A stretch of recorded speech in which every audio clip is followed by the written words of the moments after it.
Aku memilih untuk akhirnya nggak percaya agama waktu itu. Terus berdoanya masih bingung. Ya udah, sakit yang sulit untuk dimaafkan. Gak apa-apa kalau belum bisa maafin, gak apa-apa kalau misalnya belum merasa. Semua anak tuh pasti maunya mereka hidup seperti selayaknya seorang anak. Ya. Mereka mau hidup selayaknya seorang anak, sekolah tinggi, punya pendidikan, bisa disayang kedua orang tua dengan baik, punya keluarga yang utuh. Ya itu menghadap ke Baitullah itu kayak nginjekin kaki di Baitullah tuh kayak belum pantas tuh. Banyak hal lain kayak misalnya sempet aku ngerasa kayak gitu Kak. Sempet itu waktu dalami apa yang kita yakini, pelajari, jangan cuma menjalani karena.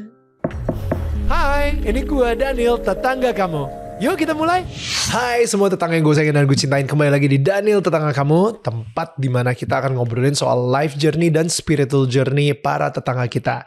Hari ini kita udah ada tetangga yang spesial sekali. Langsung aja, ini dia Selin Evangelista. How are you, Selin? Alhamdulillah, baik. Luar biasa sekali. Masya Allah. Ini it's apa ya? Gue sebenarnya udah denger nama Selin ini udah dari zaman lu married sama Dearly kan? Wow. Karena ya, you know, Kakak hostnya. gue hostnya. Pas dia juara 2 saat itu, gue pertama kali masuk Indonesian Idol. Oh iya. Betul. Gue season 1, season 1 sama season 2 itu masih Irgi sama Atta. Nah, tapi di season ketiga gue baru pertama kali masuk dan Dearly jadi pemenangnya. Semenjak kakak jadi hostnya langsung booming tuh. Iya, amin. Gak juga sih, udah booming dari sebelumnya. Season 1 soalnya yang Delon sama Joy kan tuh, itu benar-benar satu Indonesia nonton banget gitu. Tapi I would love to get to know you better karena gue benar-benar nggak kenal Selin. Gue cuma taunya benar-benar dari sebatas media aja. But I would love to get to know you better and knowing about your story gitu. So where should we start? Ya kakak. So kita mulai dari masa kecilnya Selin dulu gitu. Kalau misalnya gue sekarang pengen nanya, sebenarnya Selin itu masa kecilnya seperti apa? Walaupun yes di media kita udah bisa ngelihat banyak banget, tapi mungkin bagi banyak orang yang belum mengenal Selin Evangelista, who is Selin dan how was your childhood?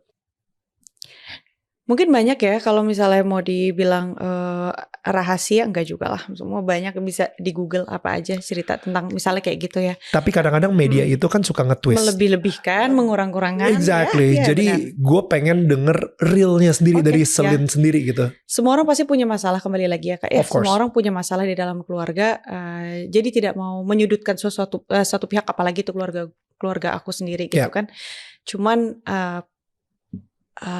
yang aku harus memilih untuk menjadi tulang punggung dan meninggalkan pendidikan pada saat itu,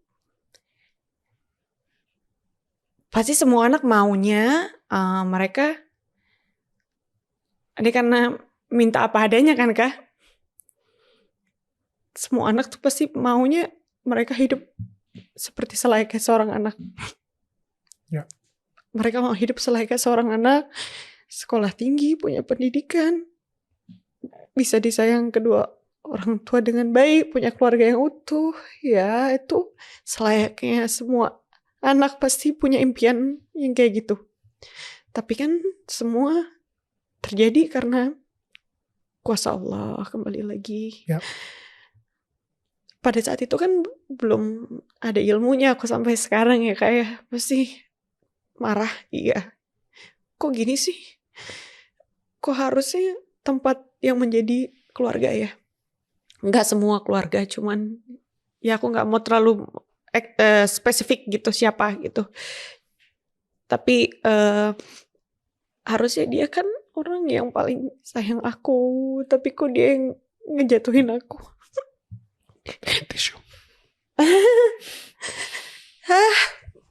Makanya gak pernah menghindari pembicaraan begini ke setiap kali kalau ditanya di wawancara soal hal-hal kayak gini dihindarin aja karena what pass is pass gitu harusnya. Setuju. Ya, nggak ada ya. Sebenarnya nggak ada poin inspirasi dari itu juga sebenarnya. Cuman ya mungkin ada yang relate dengan kejadian ini. Ya pasti kan ada juga orang yang merasa orang tuh aku kok gini ke aku, harusnya bukannya dia menjadi sandaran bagi kita. Bukannya harusnya di saat kita jauh dia yang nopang kita. Bukannya segala doa baik itu harusnya dari orang yang paling sayang sama kita. Sayang dan mendoakan kita yang paling baik. Karena doanya yang paling didengar. Tapi aku yakin Allah gak akan mengabulkan doa orang yang buruk. Apalagi kalau Allah tahu hati kita bersih. Apalagi kalau Allah maha melihat. Kalau kita gak kayak gitu. Aib apapun yang dibongkar, sejelek apapun yang dibicarakan tentang aku tetap sayang dia, tetap mendoakan. Gak mau aku bongkar apapun yang jelek tentang dia. Ya, kalau mau ditanya, aku juga jatuh, tersesat iya, karena kesel, karena marah sama keadaan. Marah dulu ya, marah dengan keadaan. Kok gini sih? Kok gini? Kok kenapa aku harus dikasih di keluarga yang kayak gini? Cuman kalau bisa memilih pasti gak ada yang mau milih kayak gini. Tapi itulah bagian dari ujian. Ini cerita gue dulu sempet kesel sama sebuah keadaan juga dimana kayak, wah kok gue tumbuh besar bukan dari keluarga yang seperti keluarganya si itu atau keluarga si itu. Tapi sampai gue mendengar cerita kecilnya bokap gue dan cerita kecilnya nyokap gue, itu gue baru sadar kalau misalnya bokap nyokap kita juga ternyata mereka pernah menjadi anak kecil yang tersakiti juga. Dan inner childnya mereka itu terus terbawa, the brokenness of their childhood terus kebawa sampai mereka besar, sampai mereka punya anak, dan akhirnya kepahitan atau kesakitan itu akhirnya ketransfernya ke gue juga. Dan ketika gue menemukan Tuhan, itu gue kayak lagi dibersihkan dari kebencian dan kemarahan gue tersebut. So what I can do, pertama gue tiba-tiba punya perspektif yang baru tentang bokap dan nyokap gue. Mereka itu juga anak kecil yang pernah disakiti sama orang tuanya. Yeah. Dan begitu juga dengan orang tuanya mereka gitu. Misalnya kakek nenek gue, mereka juga dulu pernah menjadi anak kecil yang pernah disakiti oleh orang tuanya mereka. Secara generasi, gue ngerasa kita kadang-kadang harus mikir bahwa apalagi di zaman bokap nyokap kita gitu, di zaman kakek nenek.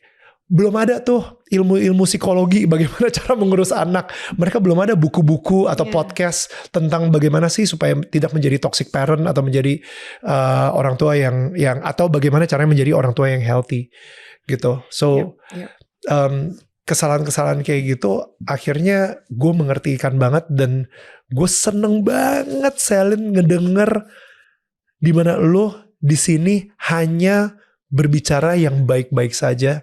Dan lu memilih untuk memberkati orang yang mencintai lu dan bukan lagi mengutuk dia. Ya, karena dia ajaran aku sekarang, kita gak perlu tahu apa yang kita lewati dulu. Ya. Sakit pasti manusiawi. Ya. Tapi kita harus bisa belajar ikhlas. Di Islam ini aku belajar untuk belajar ikhlas. Lillah, jalanin semuanya. Dan aku bicara sama diri aku, kamu lagi sendiri di masa lalu. Aku gak akan jadi pinter kalau aku gak pernah bodoh. Aku gak akan jadi kuat kalau aku gak pernah lemah. Aku gak akan belajar gimana caranya bangkit kalau gak jatuh dulu. Ya. Semua ada hikmahnya. Aku belajar sama diri aku sendiri, aku ngomong gitu. Semua yang aku lewati dulu gak sia-sia. Ya. Karena kalau aku bersabar, aku kuat meskipun aku pernah tersesat, pernah jatuh, kesel, marah. Ya. Tapi kalau kita kuat, bertahan kuat,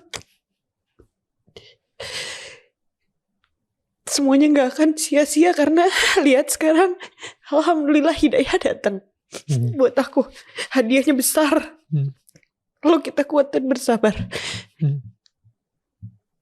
Mudah-mudahan juga kalau ada teman-teman yang merasakan di titik terendah, sakit yang sulit untuk dimaafkan, gak apa-apa kalau belum bisa maafin, gak apa-apa kalau misalnya belum merasa mampu.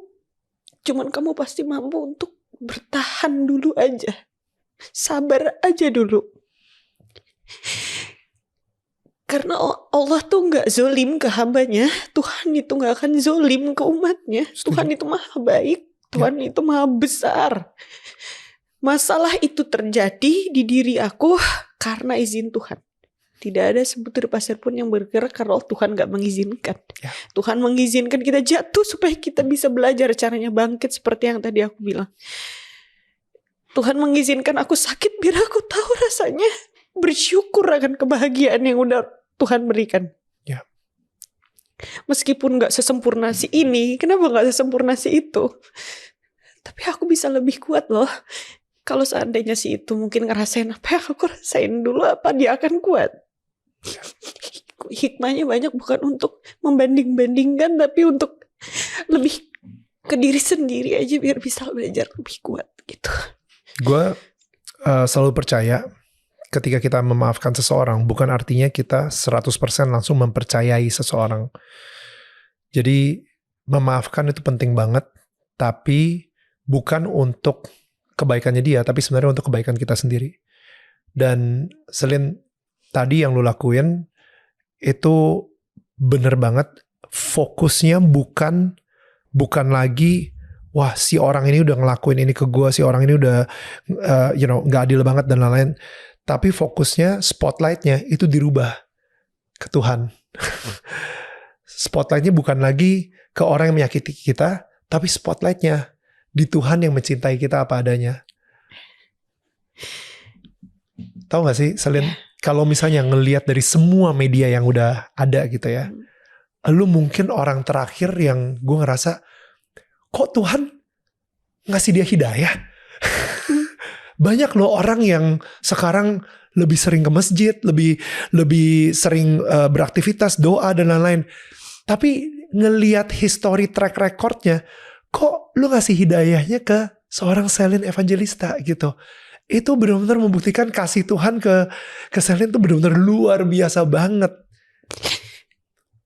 Sekarang setelah aku pergi umroh misalnya Kak, sebenarnya sempat banyak tawaran setelah aku memilih untuk mualaf. Banyak tawaran kayak, ayo umroh gue bayarin, ayo umroh sama gue. Teman-teman aku banyak yang support aku untuk pergi umroh, tapi aku merasa belum. Itu kan bagian dari panggilan sebenarnya ya. Kayak Allah tuh mau manggil loh, mau ngundang. Mungkin nggak kayak ngasih undangan, tapi lewat ini undangan nih gue sampein gitu kan. Yuk datang ya. Nolak. Kenapa ditolak? Takut. Bukan karena takut dibales dosanya atau apa, tapi kayak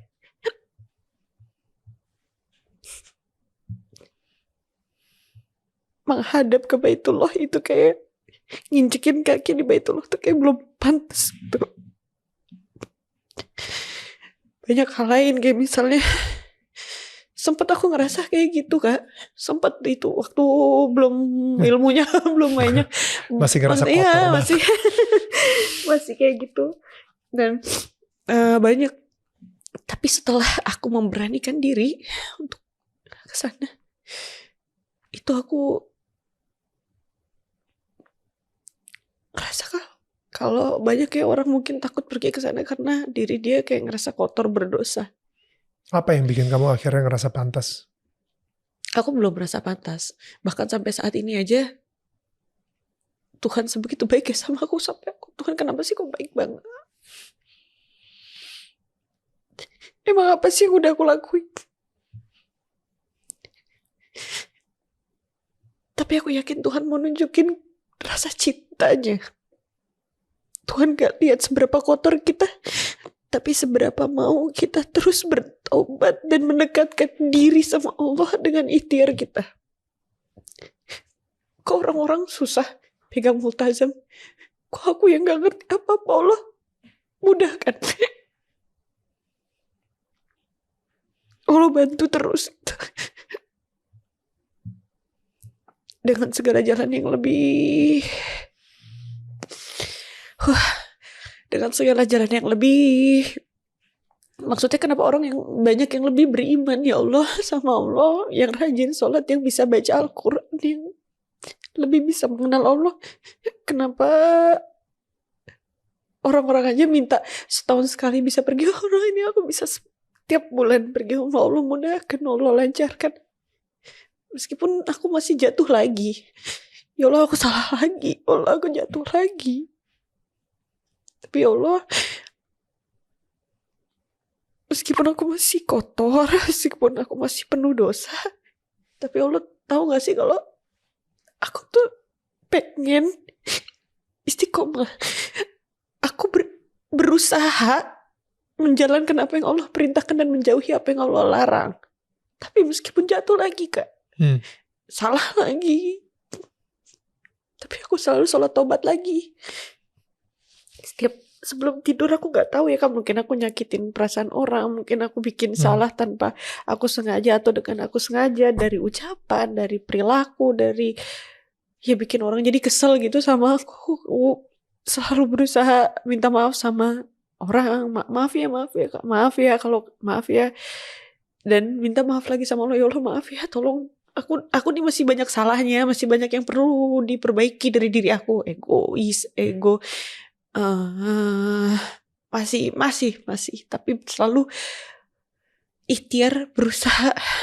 Ya Allah, yang penting Allah tahu kan kalau aku tuh cinta sama Allah, kalau aku mau banget istiqomah di jalan Allah. Tapi dunia ini bikin pilihan lain buat aku.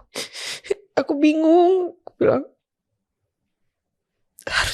harus gimana ya? Mungkin aku sekarang masih banyak perlu belajar Kak soal itu. Masih belum paham. Tapi berusaha aja terus gitu. Selin, sekarang ini gue ngerasa kayak kadang-kadang tuh kita yang ngeliat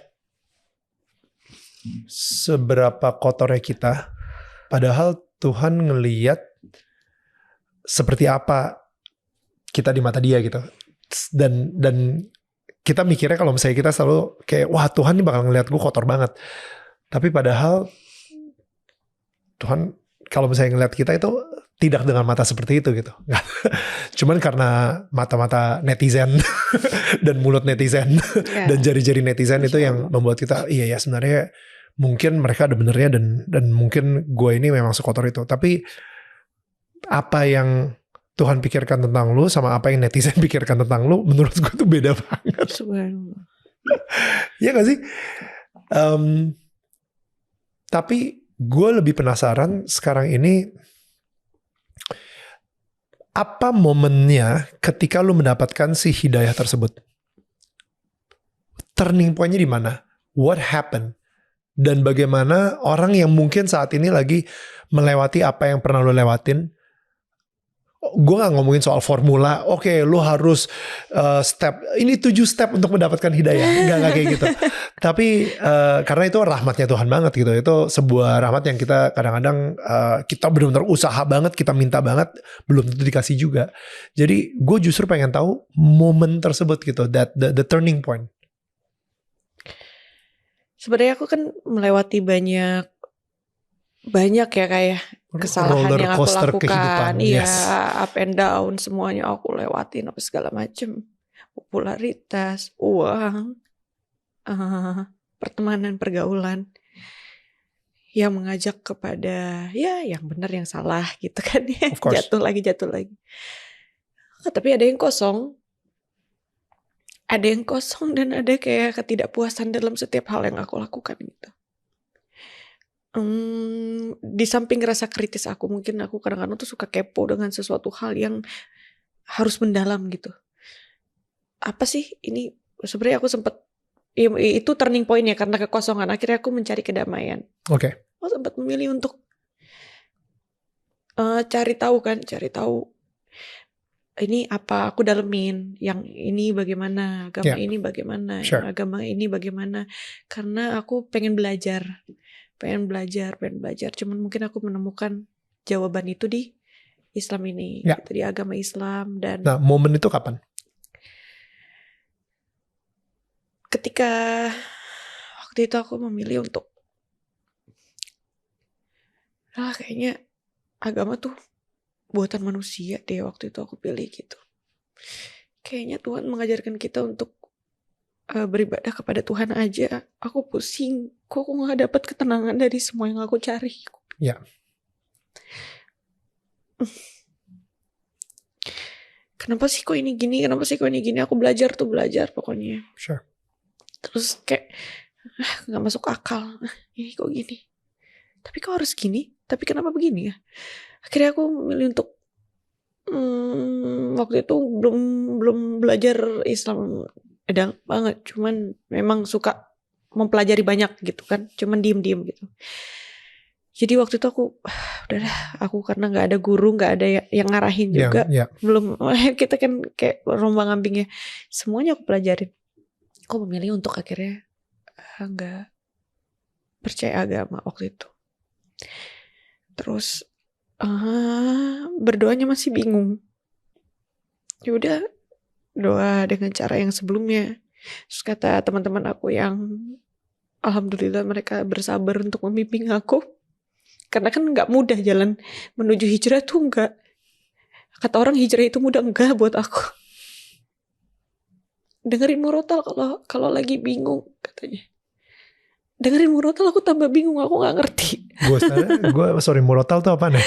Murotal kayak aku juga bingung. Kakak suruh nanya, aku juga masih belajar, tapi kayak ada ayat gitu kayak yang kita dengerin, mungkin puji-pujian kalau kayak di Kristen. Puji-pujian. Jadi nyanyian lagu-lagu gitu. Bukan lagu Kak. Murotal. Bukan kayak ya kakak nggak ada yang agamanya yang lebih paham dari aku, mungkin netizen ada yang lebih paham dari aku Kak. ChatGPT mungkin lebih paham dari kita semua. Iya, murotal tuh ayat-ayat doa gitu Kak. Okay. Ya yang jadi bisa didengerin menenangkan aja. gitu. Oke. Tapi kan aku nggak ngerti bahasanya. Iya, karena itu dalam bahasa Arab. Ya. Aku apa ya ini maksudnya? Apa ya, nadanya menenangkan. Saat lafaz itu dibacakan menenangkan, tapi aku kekritisan itu nggak, apa ini apa maksudnya, artinya aku nggak ngerti. Karena aku sendiri kan Kak, nggak ada yang ngajarin. Terus dibimbing aja, nggak diajarin, maksudnya kayak ditemenin gitu sama teman-teman aku yang muslim. Cara sholat gimana sih? Akhirnya pakai buku panduan sholat, pegang buku sambil sholat, pegang buku kok ribet gitu Kak, ngerti nggak? Rukunya ya ambil lagi bukunya gitu, baca. Oh ini sekarang bacaannya ini, oh iya gini bacaannya gini, terus kayak ribet. Akhirnya aku ini inisiatif sendiri tuh semuanya.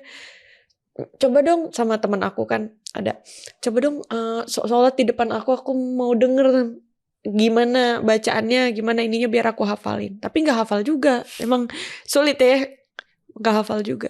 Terus akhirnya aku pakai aplikasi di handphone juga, tuntunan sholat gitu kan, pakai aplikasi. Di handphone aku taruh aja gitu Kak, taruh di depan aku gedein gitu kan. Meskipun aku masih bacanya bahasa Arab dan bahasa Indonesianya, Latinnya. Ada bacaan Latinnya kan, kayak bacaan. Oh tapi dalam bahasa Arab lah ya gitu.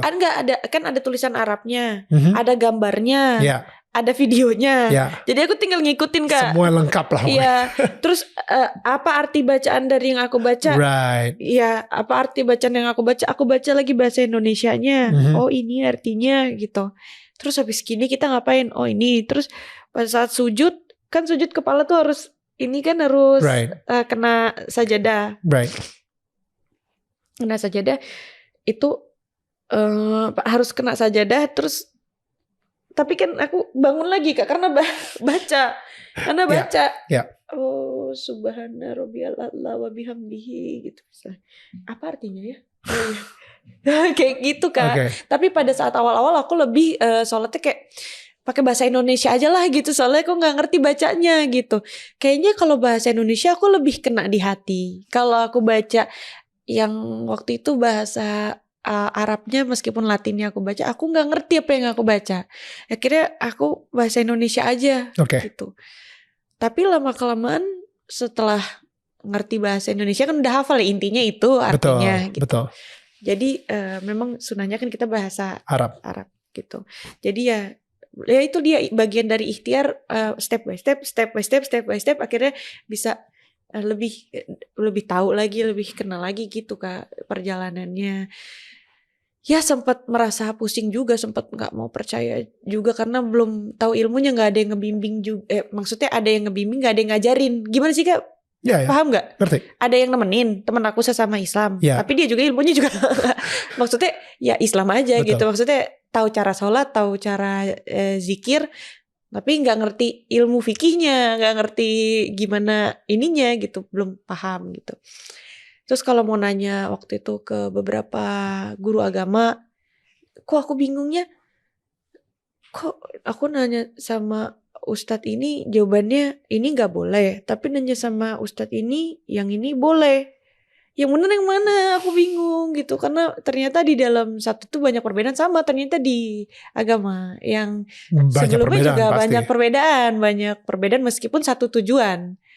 Aku jadi bingung lah aku gimana ya ampun mana aku sendiri gitu kan belajarnya memilih sendiri bukan karena mau menikah sama orang Islam bukan karena memang dari keluarga bukan karena ini beneran ya Kak bukan karena apa-apa cuman karena aku mencari di mana ketenangan dan kedamaian yang menurut aku lebih masuk di akal yang menurut aku lebih real yang menurut aku lebih nyata dan bisa menenangkan aku. Kalau di Islam wudu misalnya habis wudhu aku gak boleh nih bersentuhan. Gak boleh harus menjaga kesucian gitu. Kok kayaknya lebih enak ya gitu. Maksudnya sholat sehari 5 kali berarti kita harus jaga wudhu nih. Dan ketika sholat itu kan bagian dari menurut aku itu bagian kayak meditasi untuk diri sendiri gitu. Kita menenangkan diri. Menenangkan diri. Ketika sujud itu kita ada ini antara Tuhan dan apa ya bahasanya Kak maaf ya gitu. Aku ini tapi ada ini relate ketuhanan gitu. Terus ketika ya udah sholat sehari 5 kali wajibnya belum sunahnya belum tahu ke Ka'bah nih Kak belum tahu ke umroh akhirnya memilih untuk kayaknya di Islam ini mengajarkan aku lebih banyak kayak misalnya mohon maaf ya dulu pernah tersesat pernah ada ya mungkin banyak ya teman-teman tahu kan mungkin dulu tuh memang ada dunia yang pertemanannya mungkin ya di dunia yang ini gemerlap entertainer gitu terus di dunia entertainer ya kok sekarang kalau misalnya mau ke situ berarti nanti batal nih ininya ya sayang dong aku udah sampai sini jadi kayak boundaries kayak lebih kuat ya buat aku gitu aku lebih merasakan energi boundaries itu lebih kuat gitu. Kayaknya di sini keimanan aku lebih diuji lebih harus kuat gitu. Aku merasakannya seperti itu. Ya maksudnya aku lebih merasakan lebih kuat karena boundaries aku lebih harus dijaga gitu. Betul. Kehormatan kesucian tuh lebih diutamakan gitu kan harus dijaga gitu. Lebih logika. Dulu aku kayak merasa pakai baju terbuka karena aku ngerasa maaf ya bukan sombong maksudnya ngerasa nggak apa-apa kulit aku putih ya aku mulus gitu kan tapi ternyata itu membawa dampak mudarat negatif ke banyak orang mungkin ke diri aku kepuasan wah dipuji orang wah dinilai bagus orang tapi banyak nih orang-orang yang ngelihat nih aku dengan keseksian dengan kecantikan akhirnya dia nauzubillah min dzalik berimajinasi dengan aku yang akhirnya dilampiasinnya ke orang yang gak bersalah gitu. Wow. Karena perbuatan aku. Wow. Meskipun aku gak tahu dosanya kan ke aku. Karena ya orang mau bilang, ya kalau gitu ya harusnya dia lah yang jaga mata. Ya aku mempersilahkan dia kok memperlihatkan. Maksudnya ya itu pikiran aku ya. Ya kan aku memperlihatkan, aku mempersilahkan, mempertontonkan. Wow. Ya pilihan orang ya Kak. Cuman ya itu pengalaman aku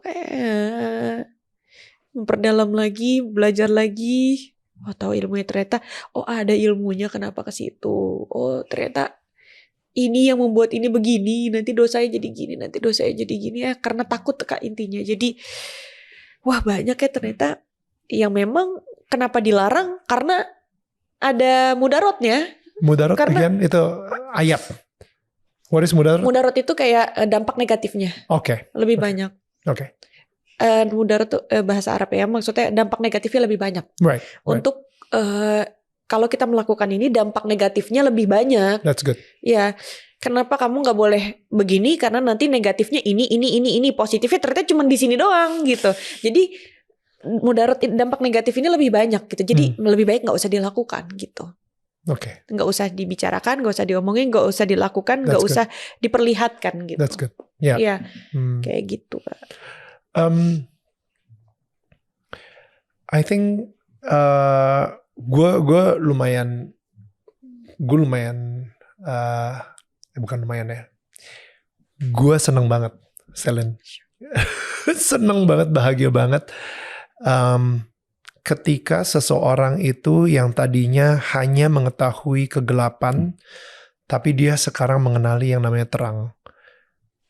Gue gak terlalu peduli agamanya apa, tapi yang penting dia mempunyai hubungan intim dengan Tuhan. Itu jujur hati gue, my heart celebrates with you. Masya Allah, Masya Allah, Masya Allah, makasih Kak. Apalagi lu di dunia entertainment yang udah pasti kalau misalnya tadi ada negative impact, di sini ada positive impact yang jauh lebih kuat lagi gitu. So, gue pengen tahu ketika hati lu ditangkap nih sama Tuhan nih, untuk ditangkap sama Tuhan untuk balik lagi ke jalannya dia gitu. Tadi lu bilang hijrah itu tidak mudah, sulit banget. Apalagi buat lo. Buat aku. Kenapa? Dan kenapa walaupun itu sulit, lo tetap gue mau mengambil jalan hijrah ini? Hijrah itu ada dua Kak. Ada ya hijrah berpindah tempat, berpindah ya teman-teman udah sering dengar aku ngomong ini, cuman hijrah itu bagian dari perpindahan. Mungkin berpindah keyakinan, berpindah tempat, berpindah atau merubah cara berpakaian, merubah lingkungan pertemanan, merubah pola pikir, cara bicara, itu semua bagian dari hijrah. Oke. Nah,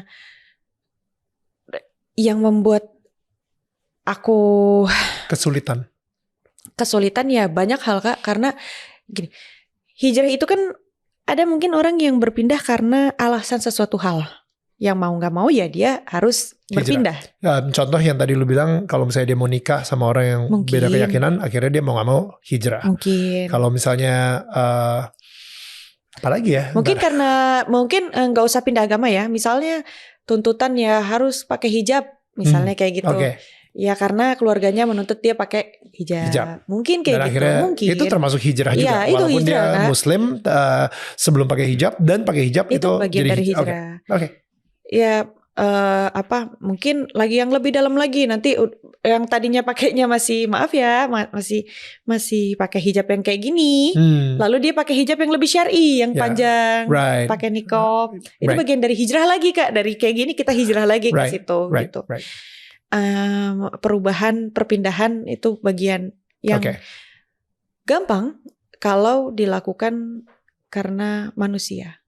Tapi kalau dilakukan karena Allah, berarti kita mesti dalam. That's good. Kalau dilakukan karena manusia, ya udah syahadat aja. Ya udah tinggal lakuin aja. Tapi kalau kita melakukan karena Allah, berarti harus mencari. Gak kenal maka gak sayang maka ya gimana ya? Gak punya relationship, gak punya hubungan. Ya udah gitu maksudnya. Ya kan berarti kalau aku mencari tahu belajar dulu, meskipun aku udah Islam, aku waktu itu masih nggak ngerti cara sholat kadang-kadang, masih belum berhijab, masih pakai pakaian yang terbuka, masih belum mau mengakui di hadapan publik kayak begitu. Berarti kan itu ya, itu dia bagian dari hijrahnya mudah, tapi hijrah yang sulitnya tuh ketika harus mengenal, mencintai, mencari tahu siapa yang kita cintai ini. So apa pelajaran yang bisa kita ambil yang bisa menyelamatkan kita dari sini? Apa yang membuat kita tenang dari sini? Keajaiban apa sih yang bisa diberikan ke kita kalau kita yakin? Itu pelajaran yang aku cari tahu sendiri, bukan karena sesuatu dan seseorang. Teman-teman yang lain mungkin banyak nih yang ngomong, aku yang Islam dari lahir kok nggak kayak Kak Selin ya, kalau Kak Selin lebih dalam gini. Ya mungkin kamu jangan lihat aku, tapi lihat kebesaran Allah. Karena setiap hidayah itu sudah diberikan kepada setiap umat yang percaya. Hanya kamu mau tergerak hatinya untuk berlari mengejar itu atau enggak. Ketika kita lagi mau mencoba merangkak ke Allah udah jalan nih ke kita lebih cepat lagi untuk ngejemput kita nih. Sebenarnya sesayang itu Allah sama kita. Ketika kita lagi coba untuk berlari, Allah ngejar kita lebih cepat lagi. Kita ngambil gitu. 1 langkah, dia ngambil 10 langkah. Itu dia Kak. Iya. Itu maksud aku. Nah, ya Kak, sabar aja dengan segala ujian yang tadi. Kalaupun misalnya kita lagi ada ujian, coba sabar dulu meskipun sakit. Kalau ini kan aku ngomong kayak gini, tapi otak aku nih, visual aku mengingat. Makanya sakitnya terluapkan. Tapi kalau sabar, Masya Allah, lihat hidayah yang Allah berikan. Masya Allah Kak, Allah gak mungkin zolim ke hambanya. Tuhan gak ada yang jahat ke umatnya asal kita yakin. Yakin aja, percaya aja. Dalami apa yang kita yakini, pelajari, jangan cuma menjalani karena itu ya aku lahirnya udah begini, ya udah aku jalanin aja apa yang udah seharusnya. Enggak. Cintai, pelajari, dalami, cari ilmunya. Dari situ kita bisa berkembang, bisa. Iman itu harus ada. Kalau menurut aku ya, ada beberapa orang yang bilang kayak iman tuh gak bisa disatukan dengan logika, tapi menurut aku bisa. Mungkin menurut aku itu kayak misalnya air putih ini sehat loh kalau diminum. Kata siapa? Iya katanya. Ya terus kakak percaya. Ya itu bagian dari iman karena kakak yakin, kakak percaya gitu. Tapi setelah diteliti dengan logika, misalnya di penelitian bahwa benar pH-nya tinggi, ada gini, bahwa bisa kan sebenarnya dijadikan satu asal kita mau belajar, asal kita mau mencari tahu ilmunya. Makanya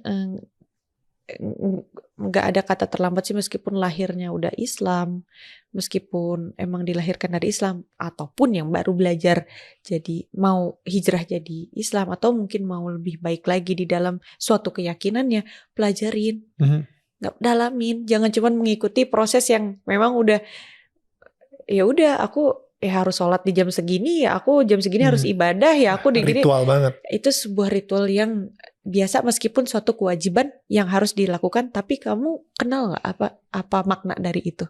Kenapa harus begitu? Gitu. Itu sih Kak. Selin, thank you banget udah nge-share perjalanan spiritual kamu. Masya Allah. I think it's beautiful. Gue seneng banget, kayak again seperti tadi gue bilang, gue seneng banget dengar sebuah cerita ketika seseorang tersesat di dalam sebuah kegelapan sampai dia sendiri nggak tahu kalau dia itu lagi ada di dalam kegelapan, dan akhirnya dia menemukan terang. Masya Allah. I think gue tahu kita sebagai manusia gitu ya, hidup kita juga belum sempurna karena kesempurnaan itu hanya miliknya Tuhan. I think yang penting adalah tobat. lu udah tobat gitu. Yang penting kita udah tobat. Karena apa? Hati kita yang tadinya masih membelakangi atau memunggungi Tuhan, yang berjalannya semakin jauh dari Tuhan dengan hati yang tobat, atau kalau misalnya dalam hal ini kayak tadi mungkin salin analoginya lah hati yang sudah berhijab gitu, hati yang sudah hijrah, itu udah muter balik dan mulai berjalan ke arah Tuhan. That's what matters. Sayangnya nih kalau misalnya kita mulai balik badan dan jalannya menuju ke arah Tuhan, kita masih jauh gitu. Orang balik badan kok udah langsung diharapkan langsung dekat banget sama Tuhan dan harus sempurna gitu. Enggak gitu. Jadi maksudnya orang balik badan tuh kayak tadi mungkin pas lu memutuskan untuk mualaf, untuk hijrah, lu balik badan, lu tobat, tapi pakaian lu masih kayak dulu. Lu mungkin masih nongkrong sama teman-teman yang dulu. Lu mungkin masih ngelakuin lifestyle yang dulu. Tapi hati lu udah menuju ke arah dia gitu. Jadi I think it's okay to always take the process step by step. Ya gak sih? Gak apa-apa. Ya kan? Gue tahu banget. Ini bukan terakhir kali gue bakal ngundang Selen kesini. Gue akan ngundang Selen lagi abis ini. Sayangnya waktu kita terbatas gitu. Karena ya ada satu dan lain hal yang harus mengharuskan salah satu dari kita untuk ke pekerjaan berikutnya. Maaf ya kakak, mohon maaf kalau ada salah-salah. Thank you banget Selen, thank you for coming. Ini gue akan ngasih souvenir ini. Masya Allah. Jadi basically udah gak usah dibuka, itu isinya ini. Wow, Masya Allah. Seperti tadi gue bilang gitu ya, dimana kehidupan lu dulu itu benar-benar penuh dengan kemarahan. Semua yang lu lakuin, yang kita lihat di media, menurut gue itu akarnya dari kepahitan dan kemarahan. Dan akhirnya yang kesian adalah orang-orang yang terkena cipratannya di situ. Gue ngerasa Tuhan tuh sayang banget sama 4 orang anak lu saat ini sehingga dia harus merubah hati ibunya. Masya Allah. So, ya Allah menegur aku bahkan lewat anak aku sendiri kan, Masya Allah. Yeah. So it's gonna be a beautiful journey. Gue gak sabar untuk ketemu lo lagi. Ternyata kita tinggal deket banget guys ya, gak 5 menit dari sini. So anyway, thank you banget Selin. Gue ngerasa sudah ada terang, sudah ada cahaya di dalam rumah lo, dan kita berharap cahaya ini bisa menerangi tetangga-tetangga sekitar lu juga. Makasih ya kakak, mohon maaf kalau ada salah-salah, teman-teman juga semuanya. Makasih. Thank you banget. Alright, I'll see you Selin. Dan minggu depan kita akan ketemu dengan tetangga yang tidak kalah spesialnya. Thank you udah nonton dari awal sampai habis. Tetangga saling menyangga, bukan menyanggah. Bye guys.